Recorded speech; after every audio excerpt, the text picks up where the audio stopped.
Halo, hari ini saya mau ceritakan pengalaman mama saya dalam kondisinya ketika terkena stroke.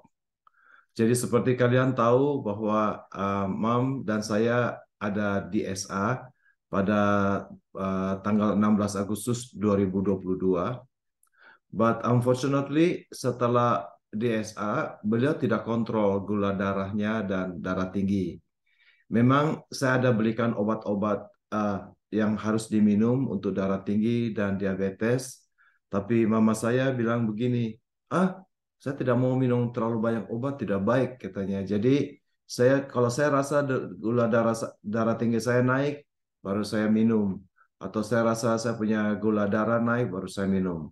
Jadi mam minum gula darah dan darah tinggi sekali-kali aja berdasarkan perasaan beliau. Dan apa yang terjadi mungkin karena itu darah tingginya atau gimana terjadi stroke. Mama saya tiba-tiba pada bulan September, Oktober gitu loh. Tiba-tiba hmm, apa itu dia tidak bisa nelan, tidak bisa nelan.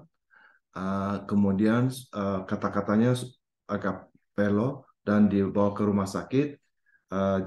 Ternyata yang berefek itu tangan kirinya tidak bisa diangkat, kaki kirinya juga itu apa lemas. Ya itulah so far akhirnya kami proses, thanks God. Ada dokter di Biak, yaitu yang merupakan dokter syaraf yang sangat membantu. Karena dibiarkan, jadi beliau punya misi bahwa mau memberikan pelayanan yang sama pada orang Papua juga, ya, dengan pelayanan apa untuk syaraf. Dan beliau banyak membantu sehingga pertolongan-pertolongan pertama sehingga mau mulai improve. Jadi tadinya mau dipasang selang gitu ya, mau dibolongin karena nggak bisa nelen. Jadi akhirnya dipasang apa di selang ke mulut supaya bisa dan dikasih makan bubur yang di blender. Akhirnya terus kemudian 1,5 bulan kemudian dibawa oleh adik saya ke Surabaya dan dilanjutkan pengobatan di Surabaya di dokter saraf di Surabaya. In the same time juga saya ada kontak dokter Terawan dan beliau dengan berbaik hati telah memberikan option untuk kalau mau di SA memperkenalkan dengan Dokter Anto yang katanya adalah cabang beliau di Solo, dan Dokter Anto ternyata adalah kepala rumah sakit di Slamet Riyadi kalau tidak salah di Solo, yang merupakan rumah sakit tentara juga, dan beliau dengan sangat dengan sangat besar hati mau menerima kami sehingga kami bisa di SA di sana juga. Jadi kemarin diberikan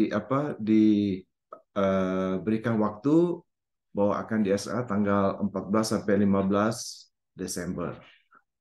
Apa yang terjadi, Mams, kami kita ada pikir mau option di Jakarta atau di Surabaya, di Solo. Tapi kalau Jakarta kan harus naik turun pesawat. Dengan kondisi Mam kayak gitu kan repot banget. Jadi pikir ke Solo aja karena bisa drive dari Surabaya cuma 2,5 jam. Nah, apa yang terjadi setelah sampai di sana, dia udah masuk, udah di MRI lagi, dicek apa semua. Satu kondisi yaitu hemoglobinnya lebih agak rendah. Jadi kata uh, Dokter Anto, uh, nanti diinfus saja supaya nanti naik. Pada tanggal 15 ternyata waktu diukur hemoglobinnya turun, turun banyak gitu loh. Jadi artinya bahwa telah terjadi pendarahan.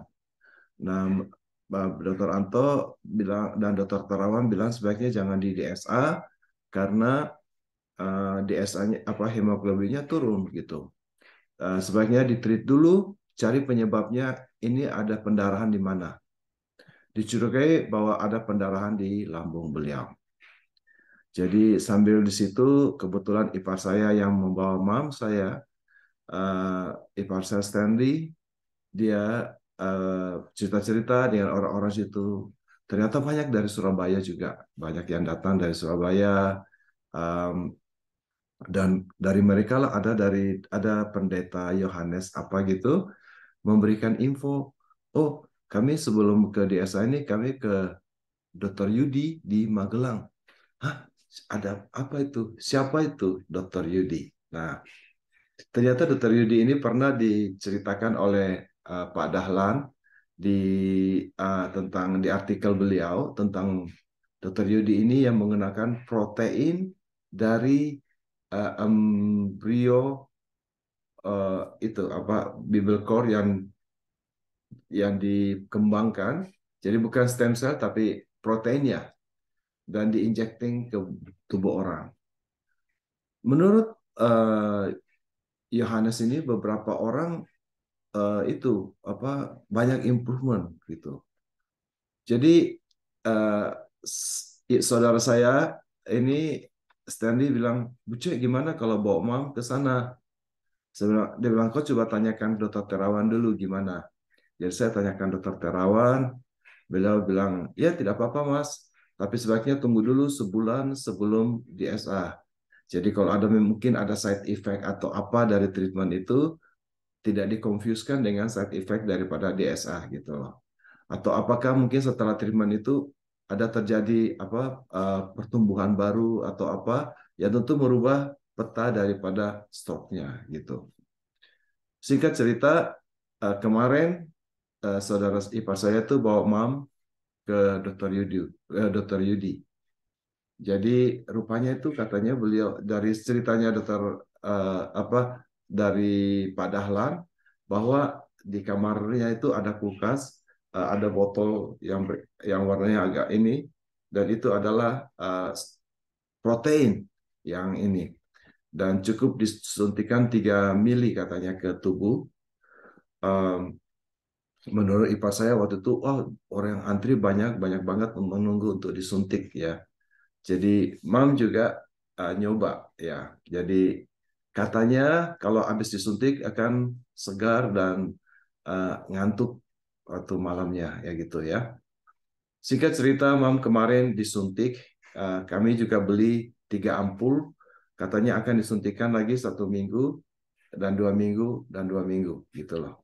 Jadi kebetulan kami Mam sudah ada suster yang jaga beliau, perawat, jadi mungkin bisa akan disuntikan gitu loh. Kita lihat gimana hasilnya.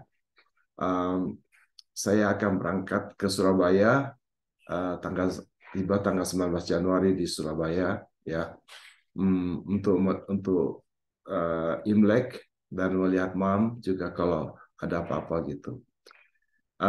So far apa yang terjadi? Setelah disuntikan katanya ipar saya mam lebih lancar ngomongnya. Saya baru tahu ya apakah begitu cepat reaksinya. Karena udah lancar ngomongnya dan dan dia lebih banyak berbicara.